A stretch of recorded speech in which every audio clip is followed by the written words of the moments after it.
আসসালামু আলাইকুম। কেমন আছেন সবাই? আজকে আমি আপনাদের সাথে শেয়ার করব টক ঝাল মিষ্টি আমসত্ত্ব রেসিপি। খুব সহজে আমসত্ত্বটা বানিয়ে দেখাবো আপনাদের। আর এভাবে আমসত্ত্ব বানিয়ে আপনারা প্রায় 6 মাস পর্যন্ত সংরক্ষণ করে রেখে দিতে পারবেন। আর বাচ্চাদের জন্য এটা একটা বেস্ট রেসিপি। চলুন তাহলে রেসিপিটি দেখে নেওয়া যাক। আমসত্ত্ব তৈরি করার জন্য প্রথমে আমাদেরকে আম নিয়ে নিতে হবে। এখানে আমি আটি সহ আম নিয়েছি, আপনারা পছন্দ মতো আম নিয়ে নেবেন। তারপর এটাকে কোনো রকম পানি ছাড়া শুধুমাত্র এমনিতেই এটাকে সেদ্ধ করে নিব। কোনো ধরনের পানি চিনি কোনো কিছু এখানে দেইনি, জাস্ট আমটাকে সেদ্ধ করে নিচ্ছি।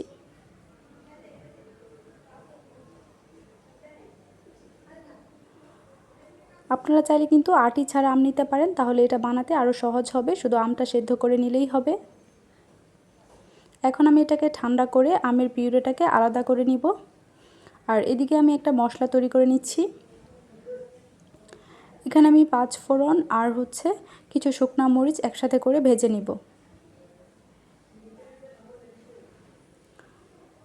খেয়াল রাখতে হবে এটা যেন পুড়ে না যায়। তারপর আমি এটাকে ভাজা হয়ে গেলে এটাকে ব্লেন্ড করে নিব। আর এদিকে আম থেকে আটিটা সরিয়ে আমের যে কাঠটা এটা নিয়ে নিয়েছি। এটা দিয়ে আমসত্ত্বটা তৈরি করব। চুলাতে একটা কড়াই বসিয়ে দিয়েছি আর এর মধ্যে দিয়ে দিব প্রায় হাফ কেজির মতো চিনি। তারপর দিয়ে দিলাম 2 চামচ পরিমাণ লবণ। তারপর আমের যেই কাঠটা নিয়েছিলাম এটা ঢেলে দিব। এখন চুলাটা জ্বালিয়ে অনবরত নেড়ে চেড়ে এটাকে রান্না করতে থাকবো। মিষ্টি আপনারা কম বেশি করে দিতে পারেন।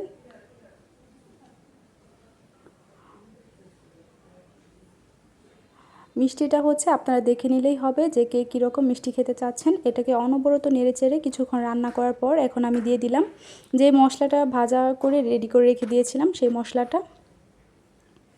5 ফোড়ন মশলাটা দিয়ে এটাকে আরও কিছুক্ষণ নেড়ে নিব।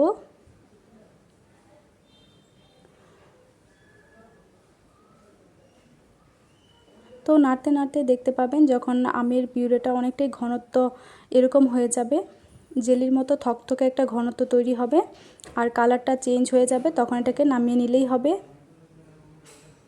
এখন আমি এটাকে নামিয়ে চুলা থেকে নামিয়ে ঠান্ডা করে নিব। আর এদিকে একটা ট্রেতে পলিথিন দিয়ে দিলাম আর এর মধ্যে সরিষার তেল ব্রাশ করে তারপর এটাকে এভাবে ছড়িয়ে রোদে শুকাতে দিয়ে দিব প্রায় 1 দিনের জন্য। 1 থেকে 2 দিন সময় লাগতে পারে এটা পারফেক্টলি রোদে শুকানোর জন্য। আমি 2টা ট্রেতে করে দিয়েছি।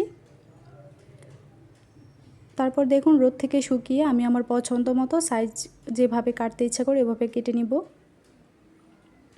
ঠিক এরকমটা হয়েছে। এখন আমি পছন্দ মতো শেপ দিয়ে এটাকে কেটে নিচ্ছি। এই তো এরকমটা হয়েছে। খুব ভালোভাবে রোদে শুকালে কিন্তু এরকম সুন্দর একটা কালার আসবে। অবশ্যই এটা বাসায় ট্রাই করবেন। এটাকে বানিয়ে প্রায় 6 মাসের মতো সংরক্ষণ করে রাখতে পারবেন। যখনই দেখতে পারবেন যে একটু নষ্ট হয়ে যাবে ঠিক সেই পর্যায়ে এটাকে আবার রোদে দিয়ে দিবেন আর একটা বক্সে ভরে নরমাল ফ্রিজে রেখে দিলেই প্রায় অনেক দিন পর্যন্ত ভালো থাকে। বাচ্চাদের জন্য বেস্ট একটা রেসিপি। আমার বাসায় আমি আমার ছেলের জন্যই কিন্তু এটা তৈরি করি, সে এটা অনেক বেশি পছন্দ করে। আশা করি আজকের রেসিপি আপনাদের ভালো লেগেছে। ভালো লাগলে অবশ্যই আমার চ্যানেলটি সাবস্ক্রাইব করে দিবেন। তো আজকের মতো এখানেই শেষ করছি। ধন্যবাদ সবাইকে। আর এই রেসিপিটি ট্রাই করে যদি আপনিও আমসত্ত্ব বানিয়ে থাকেন তাহলে অবশ্যই আমার কমেন্ট সেকশনে এসে জানাবেন যে কেমন হয়েছে। আশা করি এটা পারফেক্ট হবে, একদম সেম টু সেম আমার মতো হবে।